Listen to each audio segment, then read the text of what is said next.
Hello everyone, my name is Nikhil and welcome to the channel. आज का ये video basic economics और Indian economics के ऊपर है। आज हम फुल फ्लेज लेक्चर लेने वाले हैं जिसमें आपको बेसिक कॉन्सेप्ट सारा पता चल जाएगा इंडियन इकोनॉमिक्स का। चलिए अब हम आ जाते हैं चैप्टर 2 के ऊपर, जो कि हमारा macro economic variables. Macro economic के अंदर हम वेरिएबल देखने वाले हैं। हम माइक्रो पढ़ ही नहीं रहे हैं, हम मैक्रो ही पढ़ रहे हैं। सब कुछ मैक्रो ही था इसके अंदर। जो हमने पुराना पढ़ा अभी पहले हमने देखा वो मैक्रो को पढ़ने के लिए बेसिक कॉन्सेप्ट था। अब हम लोग पढ़ रहे हैं मैक्रो इकोनॉमिक्स अच्छे से। तो जीडीपी आप लोग रोज सुनते होंगे, ठीक है। जीडीपी देश की इतनी हो गई है, 3% 5%। कोरोना के समय पे माइनस में चली गई थी। चाइना की इतनी है उतनी है क्या जीडीपी? आज आपको अच्छे से समझ में आने वाला है। जीडीपी का मतलब होता है ग्रॉस डोमेस्टिक प्रोडक्ट, और जो नाम है वही इसका एक्चुअली में मतलब है, जो इसका एब्रीविएशन है। तो क्या है इसका मतलब? The total final value of goods and services. अब आपको समझ में आएगा कि मैं क्यों इतनी सारी चीजें आपको पढ़ाया। Final value of goods and services produced with in the domestic territory generally a financial year is called GDP. तो यहां पर जो सबसे ज्यादा सोचने वाली बात यह है कि जीडीपी में फाइनल वैल्यू ऑफ गुड्स, यानी आप पुराने वाले इस पे आइए, दिखाता हूं मैं आपको। ये याद है हमने फाइनल गुड्स पढ़ा था। तो फाइनल गुड्स का मतलब क्या था कि जो और किसी प्रोसेस से नहीं गुजरता हो, और इंटरमीडिएट गुड्स तो प्रोसेस से गुजर रहा था, तो इंटरमीडिएट गुड्स नहीं। तो जीडीपी में सिर्फ और सिर्फ फाइनल गुड्स ही हम लोग लेंगे। समझ में आया आपको? इसीलिए अब मुझे आपको बताने की जरूरत ही नहीं है फाइनल गुड्स के, आपको क्योंकि पता चल चुका है।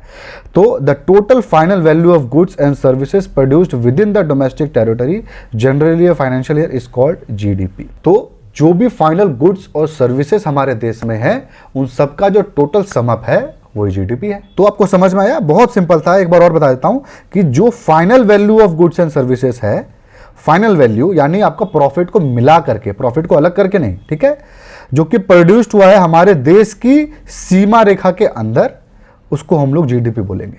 अब वो किसी भी समय में हो सकता है, ये अब छोड़ दो, ये इस पे ध्यान मत दो, जनरली या फाइनेंशियल ईयर, ठीक है। तो हमने जीडीपी का डेफिनेशन देख लिया और आप समझ चुके हो जीडीपी का मतलब।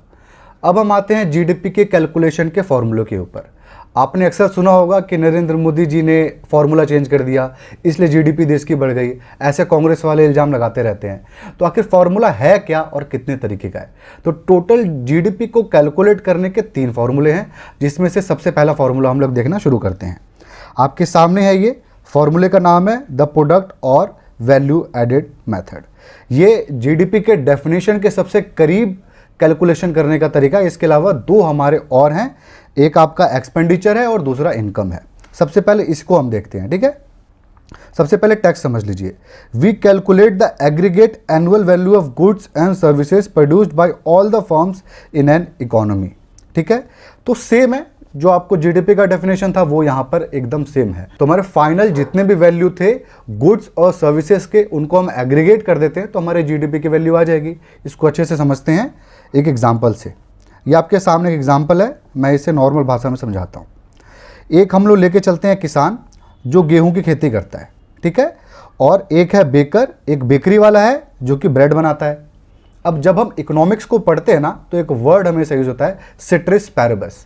सिट्रिस पैरेबस का मतलब होता है all other things remains constant. ऐसा हम इसलिए यूज़ करते हैं कि अगर जब भी हम इकोनॉमी में किसी भी चीज़ की स्टडी करने चले जाएं और कुछ भी हम लोग स्टडी करने लगे, तो बहुत सारे वेरिएबल्स होते हैं जहां इफेक्ट कर सकते हैं चीज़ों को। कैसे? अगर मैं कैलकुलेट करने लग जाऊं जीडीपी, तब तक आप बोलो कि भाई हमला कर दिया पाकिस्तान, अब कैसे होगा? तो ऐसी चीज़ें हम नहीं कैलकुलेट कर सकते। ऐसे हम कोई भी एब्सोल्यूट वैल्यू नहीं कैलकुलेट कर सकते हैं। तो हम बाकी सारी चीज़ें हैं उसको कॉन्स्टेंट लेकर के चलते हैं। मतलब वो चीज़ें चेंज नहीं हो रही हैं, और जिनके बारे में हम बात कर रहे हैं, जिन चीज़ों के बारे में हम बात कर रहे हैं, सिर्फ और सिर्फ वही चेंज हो सकती है, ठीक है। तो अब आ जाओ स्क्रीन के ऊपर। तो हमने ये देख लिया कि जो फार्मर है सिर्फ और सिर्फ गेहूं की खेती करता है, और जो हमारा बेकर है वो बनाता है ब्रेड, ठीक है। अब हम लोग आ जाते हैं यहाँ पे एग्जाम्पल के ऊपर, वैल्यू के ऊपर। आप फॉर्मूले देख के मत डरिए, आपसे कोई कैलकुलेशन नहीं कराने वाला है जीडीपी का, बट ये कॉन्सेप्चुअली आपको समझ में तभी आएगा जब इसको एक इक्वेशन के फॉर्म में आप देखोगे।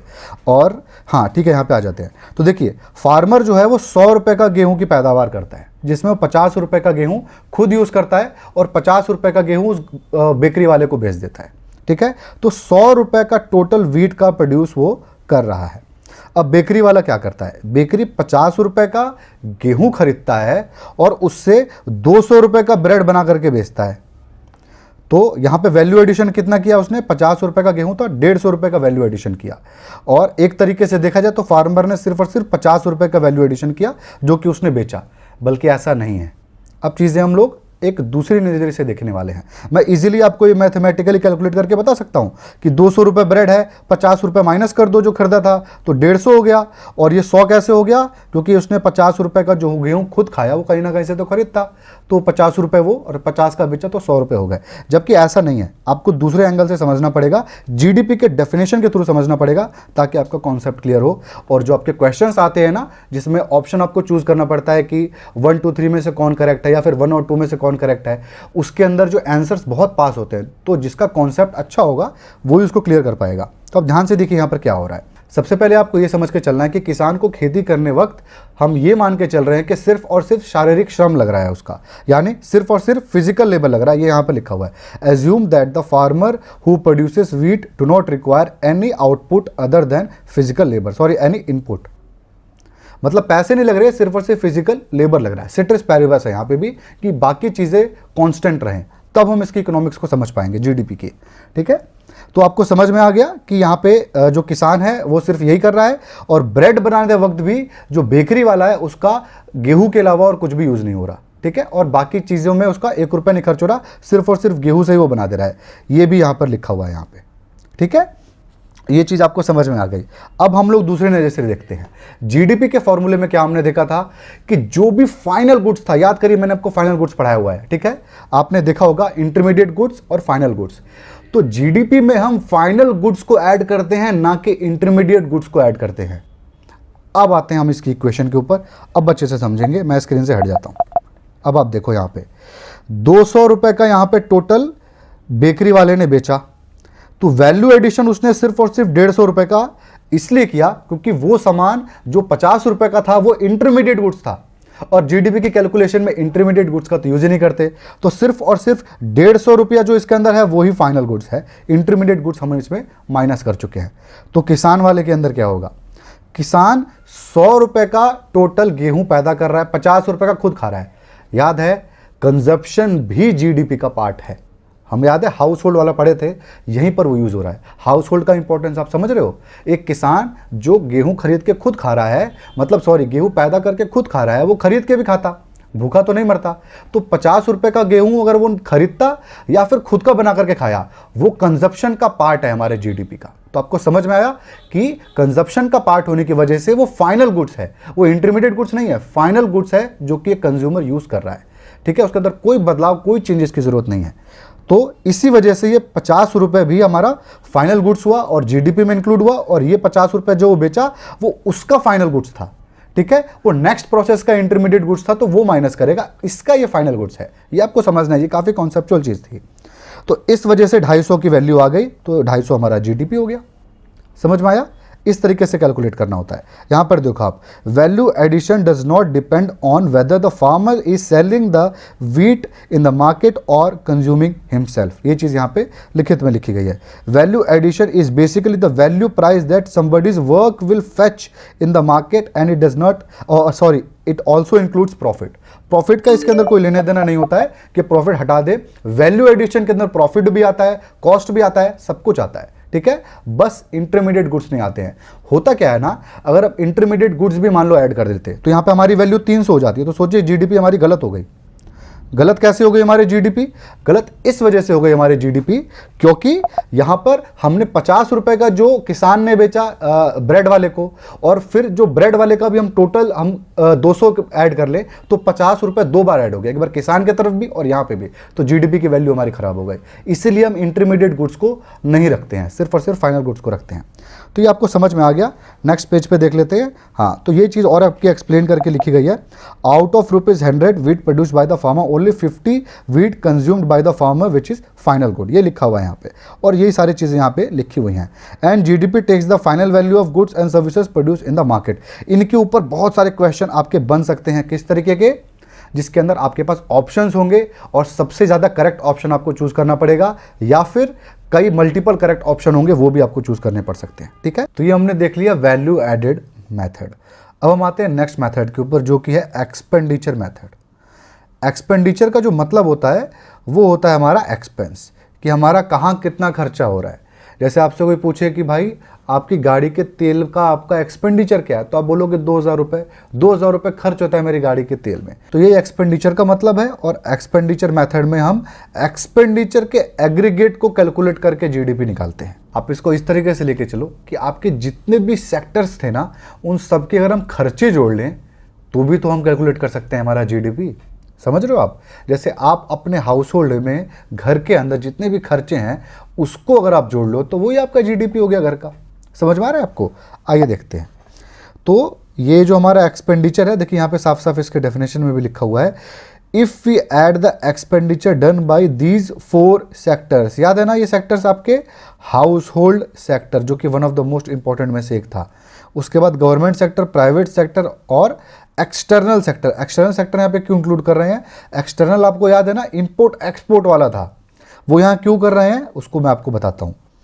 बट ये 4 सेक्टर्स का, on the purchase of final goods and services produce by the firm within the domestic territory, then it shall be equal to the GDP of the country. ठीक है, तो expenditure method के अंदर हमारे 3 sector तो समझ में आते हैं, गवर्नमेंट, प्राइवेट और हाउस होल्ड। बट ये एक्सटर्नल समझ में नहीं आ रहा, इसको एक्सप्लेन करता हूं। पहले इन तीनों को एक्सप्लेन कर लेते हैं। तो देखिए, आपका जो भी हाउस होल्ड का खर्चा हो रहा है जो कि सिर्फ और सिर्फ कंजप्शन गुड्स में होता है, तो ये फाइनल गुड्स हो गया, है ना। तो हम इसको ऐड करेंगे, ये एक्सपेंडिचर को ऐड करेंगे, क्योंकि हम कैलकुलेशन कर रहे हैं यहाँ पे जीडीपी का।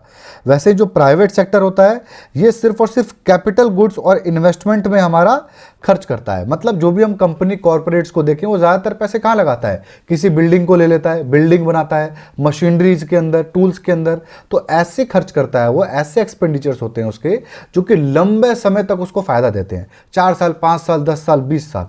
ठीक है, तो उसको हम लोग कहते हैं कैपिटल गुड्स यानी इन्वेस्टमेंट।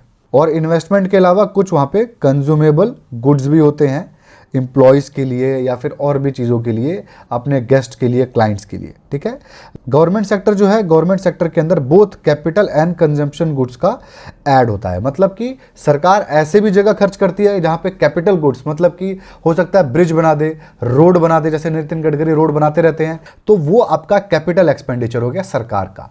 कंजप्शन गुड्स के अंदर भी जैसे आपको सब्सिडी दे दी या फिर जो भी खर्चे हैं सरकार के, कंजप्शन गुड्स के अंदर भी आता है। लोगों को फ्री में राशन भी बांटते हैं, तो बहुत कुछ होता है। तो कंजप्शन और कैपिटल दोनों ही गुड्स पे सरकार का खर्चा होता है, गवर्नमेंट सेक्टर का खर्चा होता है। तो अब हम आ जाते हैं एक्सटर्नल सेक्टर के ऊपर कि एक्सटर्नल सेक्टर को यहाँ क्यों इंक्लूड किया गया है। जीडीपी का डेफिनेशन ये था, ग्रॉस डोमेस्टिक प्रोडक्ट। तो ग्रॉस डोमेस्टिक प्रोडक्ट के अंदर हमारा इंपोर्ट एक्सपोर्ट कैसे आ गया, ये तो हमने कभी इंक्लूड किया नहीं। तो यहाँ पर इसलिए आ जाएगा क्योंकि ये एक्सपेंडिचर मेथड है, इसमें हम क्या खर्चा हो रहा है उसको देख रहे हैं। तो अगर ऐसी कंपनी जो अपना सामान बाहर भेजती है, वो खरीदती तो इंडिया में ही है ना, मैन्युफैक्चरिंग तो इंडिया में कर रही होगी, तो भले वो कंपनी बाहर सामान भेज रही हो लेकिन उसकी मैन्युफैक्चरिंग तो इंडिया के अंदर हो रही है, फैक्ट्री लगा रही है, लोगों को सैलरी दे रही है। तो कैपिटल गुड्स और हमारा कंजप्शन गुड्स दोनों ही वो इंडिया के अंदर कर रही है, तो उसको जो एक्सपेंस है, एक्सपेंडिचर है, वो इंडिया के अंदर भी है, तो हम इसको इंक्लूड कर देंगे। लेकिन यहाँ पे प्रॉब्लम ये है कि जो हम इंपोर्ट करते हैं, बाहर का सामान मंगवाते हैं, वो तो वहाँ पर बनता है, वहाँ पर सब कुछ होता है, तो इसलिए हम इन दोनों का डिफरेंस लेंगे और फिर जो वैल्यू होगी उसको हम लोग ऐड करेंगे एक्सपेंडिचर मैथड के अंदर जीडीपी कैलकुलेशन में। इसीलिए आप सुनते होंगे हमेशा कि भाई हमको एक्सपोर्ट बढ़ाना है, एक्सपोर्ट बढ़ाओ तो जीडीपी बढ़ेगा। समझ में आ रहा है आपको? फॉर्मूले पे आओ एक बार, आपको समझ में आएगा और अच्छे से। फॉर्मूला देखिए, जीडीपी का यहाँ पे फॉर्मूला क्या बन के आया हमारा, देखो C + I + G + X - M। C हमारा हाउस होल्ड सेक्टर का हो गया, I जो हमारा है प्राइवेट सेक्टर का हो गया, G हमारा गवर्नमेंट सेक्टर का हो गया, और X - M यानी एक्सपोर्ट माइनस इंपोर्ट जो है हमारा वो यहाँ पर हो गया। लेकिन अगर मान लो इंपोर्ट ज़्यादा हुआ तो जो भी वैल्यू निकलेगी माइनस में निकलेगी, तो वो जीडीपी को कम करेगी। ये चीज़ आपको समझना है कि अगर हम बाहर के देशों से ज़्यादा सामान मंगवाते हैं तो हमारे जीडीपी कम होगी, लेकिन अगर ज़्यादा सामान बेचते हैं तो हमारी जीडीपी बढ़ेगी। इसीलिए चाइना की जीडीपी इतनी ज़्यादा है क्योंकि वो मैन्युफैक्चरिंग अपने देश में करता है लेकिन उनको बेचता दूसरे देशों के अंदर है, वो उसकी बहुत बड़ी पावर है। तो आपको समझ में आया एग्जाम्पल के साथ कि क्या है यहाँ पर एक्सपेंडिचर मैथड। तो ज़्यादा घुसना नहीं है फॉर्मूले के अंदर, ये आपका एक्सपेंडिचर मैथड हो गया। तो एक्सपेंडिचर मैथड के बाद हम आते हैं इनकम मैथड के अंदर। तो जैसे हमारा एक्सपेंडिचर मेथड था वैसे ही इनकम मेथड भी है। अगर खर्चे हम जोड़ करके बना सकते हैं जीडीपी, तो इनकम भी जोड़ के तो बना सकते हैं। इनकम मेथड का देख लेते हैं फॉर्मूला। देखिए यहां पर है, sum of all final goods produced in the economy must be equal to the income received by all the four factors of production, that is wages, rents, interest and profit। समझ में आया आपको? नहीं समझ में आया? नेक्स्ट लाइन देखिए, आपको और अच्छे से समझ में आएगा। ये देखिए आप ऐसा फॉर्मूले में देखिए आप, profit earned bye all the firms, interest received by all the capital deployed plus rent received for natural resources plus wages earned by all the laborers। ठीक है, तो ये हमारा हाउस होल्ड वाला सेक्टर हो गया। ठीक है, ये हाउस होल्ड सेक्टर हो गया हमारा। ये हमारा गवर्नमेंट सेक्टर हो गया। Interest received by all the capitals deployed, जो ये है हमारा, ये हमारा प्राइवेट सेक्टर भी हो गया और गवर्नमेंट सेक्टर के अंदर भी आ गया। और ये profit earn by all the firm जो है, ये हमारा प्राइवेट सेक्टर हो गया। तो ये इसके अंदर हम सारे सेक्टर्स को काउंट कर लिए और उनकी इनकम को जोड़े, तो वो हमारा आ चुका था ये फॉर्मूला, और ये हमारा जीडीपी बन जाता है। अब यहाँ पर एक पॉइंट लिखा गया है। अब यहाँ पे पॉइंट क्या है, ध्यान से सुनिएगा। क्वेश्चन कैसा आएगा, आपको स्टेटमेंट दे देगा, पूछ सकता है करेक्ट है कि नहीं। जो हमारा एक्सपेंडिचर मेथड में हम एक्सपेंस कर रहे थे देश का कैलकुलेट, और दूसरी तरफ इनकम टोटल कर रहे थे, एग्रीगेट किए थे, दोनों इक्वल होने चाहिए ना। समझ में आ रहा है आपको? तभी तो हम जीडीपी, क्योंकि इनकम वाले में भी एग्रीगेट करके हम जीडीपी निकाल रहे हैं, एक्सपेंडिचर में भी जीडीपी निकाल रहे हैं, तो दोनों इक्वल होना चाहिए, क्योंकि expenditure is equal to GDP और income method is equal to GDP. So expenditure method is equals to income method, ये दोनों बराबर होने चाहिए, लेकिन होता नहीं है प्रैक्टिकली। ये प्रैक्टिकली फिजिबल नहीं है। डाटा इतना गलत होता है एक्सपेंडिचर का और इनकम दोनों का, कि एग्जैक्ट वैल्यू निकालना पॉसिबल नहीं होता है। और ये यहां पर लिखा हुआ है, through GDP measured from either side should be equal. Since reliable data is not available for private consumption expenditure, there is always a difference in two way of measuring GDP। आपको समझ में आया? ये प्रॉब्लम है यहाँ पे।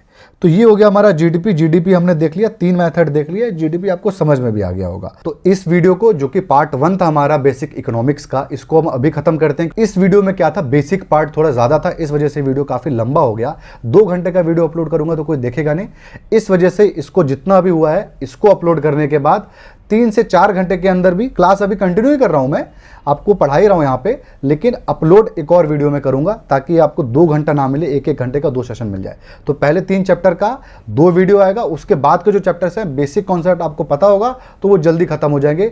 1 या 2 lecture और लगेगा और वो सारे खत्म कर देंगे हम लोग। ठीक है, तो बस आज की इस वीडियो को हम एंड करते हैं। 2 से 4 घंटा आप रुकिए, सेकंड वीडियो भी आपको मिलेगी। And thanks for watching.